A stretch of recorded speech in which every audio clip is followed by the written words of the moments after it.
Hai, saya dengan Steven Gosal. Malam hari ini saya lagi di kota Tentena bersama Pak Esra Lantang. Nah guys, malam hari ini kita akan mendengarkan kisah sukses yang mungkin suatu saat akan menjadi inspirasi buat banyak orang. Bagaimana sih seorang Pak Esra Lantang yang dulunya hanya seorang pekerja kasar, hari ini bisa punya usaha bisnis yang bisa menginspirasi banyak orang. Padahal kalau kita ngatain udah banyak sih orang jalaninnya.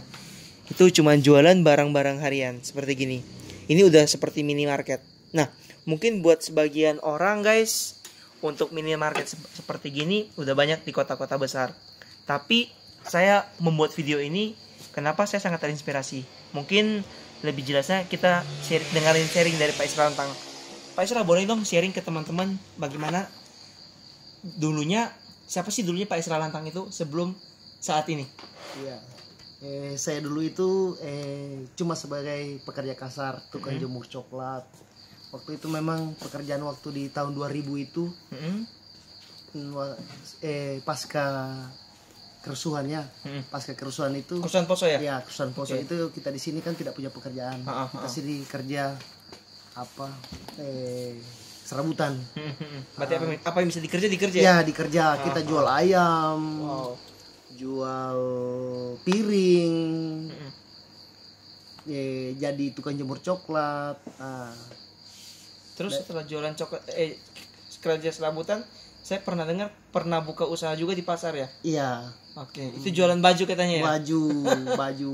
Awalnya memang waktu itu maju kita. Oh, jualan baju. Iya, baju. Lama-lama memang karena jualan baju ini kan cuma pakainya kan musiman. Betul. Musiman. Saya lihat di bisnis ini memang kurang punya prospek ke depan. Cuma pada saat itu saja karena musiman kan. Iya. Makanya itu apalagi setelah dipindah pasar baru, di situ memang jatuh memang. Jualan baju. Iya, apalagi kita kena kebakaran juga kan. Waktu itu utang saya di bank mungkin 200-an juta mungkin. Wow, oke. Habis barang punya utang. Terpaksa setelah pindah pasar baru, pembeli sepi. Iya. Saya harus kemana? Terpaksa saya jadi pekebun lagi. Kebun coklat. Coklat. Oh, berarti kebun ladang sendiri. Iya, ladang sendiri, tapi pisah. Saya di Poso.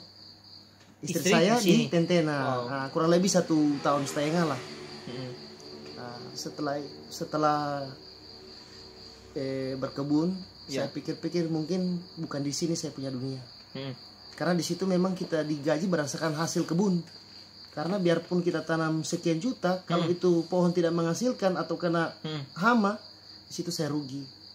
Jadi memang sia-sia memang. Tapi di situ saya jadikan pelajaran memang. Ya. Bagaimana kita bisa membuka diri, mengasah kemampuan. Karena itu memang prosesnya harus memang ke situ. Betul. Terus setelah berkebun, habis itu apa? Jualan sayur ya? Jual sayur, balik ke Tentena. Saya pikir mungkin saya jual kebunnya. Saya beli mobil, cicil. Di situ saya jualan sayur di pasar. Terus di situ lagi anjlok lagi. Pernah saya dengar jualan sayur pakai program ya? Itu gimana itu ceritanya? Kan jarang nih orang jualan sayur. Biasanya kan cuma kayak orang naik sepeda, naik motor, terus kayak jualan di pasar. Ini jualan sayur pakai program. Itu inspirasi dari mana? Jualan sayur pakai program? Inspirasi sebenarnya itu dari istri saya. Oke. Istri memang programmer? Tidak. Dia itu ke sekolah SMPP saja, setara dengan pertanian ya. Tapi dia memang punya niat mau belajar. Kita waktu itu pesan program, kita sambil jualan sayur sambil. Jadi terdengar lucu ya? Lucu karena jualan sayur kita tidak punya barcode. Jadi orang sering ledek kita kan. Iya. Biasa dia mau scan itu, tapi kita tidak apa. Mungkin memang saya banyak juga baca buku, ternyata bukan cuma di waktu yang kita investasi, ternyata perangkat itu penting kita untuk investasi. Penunjang kita punya kerja. Terus terakhir kok sampai bisa memutuskan ingin dagang kayak barang-barang harian? Setelah mungkin saya pikir tidak selamanya saya jualan sayur kan. Jualan sayur ternyata lebih menguntungkan kalau jualan sayur itu dicampur dengan yang lain-lain. Iya. Macam snack Mungkin orang lebih datang cari snack, kalian beli sayur, begitu saya maksud. Pemikirannya waktu itu ya. Pemikirannya saya begitu. Ternyata itu berhasil. Dan tidak mungkin saya harus jualan sayur terus. Betul. Sampai kapan? Betul. Kan betul. tiap pagi habis menjual jam 2 malam turun ke poso ambil sayur 1 mobil, besok harus habis lagi. Begitu setiap hari. Setiap hari 1 tahun lebih. Tapi memang harus berdarah memang. Sebelum hasilnya sekarang iya. ya. Wow, luar biasa. Perjuangan 1 tahun lebih. Berdarah memang. Berdarah ya. Iya. Wow, luar biasa. Oke, Pak Isra, mungkin ada nggak sepatah dua kata mungkin buat teman-teman di luar sana, kira-kira mungkin bisa bagi tips apa sih kunci-kunci suksesnya bisa sampai bisa seperti hari ini sekarang ini? Sebenarnya kunci sukses itu yang penting kita mau belajar. Mau belajar ya, Mau itu belajar. kuncinya ya. Kunci mau belajar. Tahan banting. Tahan banting. Iya. Oke. Inovatif ya. Jadi kita harus yang terdepan. Apa yang belum kita teman lawannya kita bikin, kita harus sudah buat. Wow. Iya. Ada nggak mungkin sepatah dua kata buat teman-teman yang di luar sana? Karena banyak kan ketika mereka memulai suatu usaha atau ketika mengerjakan sesuatu, kadang mereka ketika mendapat masalah mereka jatuh dan sulit untuk bangun kembali. Iya. Nah, saya berani jamin Pak Esra bisa seperti hari ini, nggak mungkin gak ada jatuh bangunnya. Iya. Boleh nggak ada sepatah dua kata buat teman-teman di luar sana?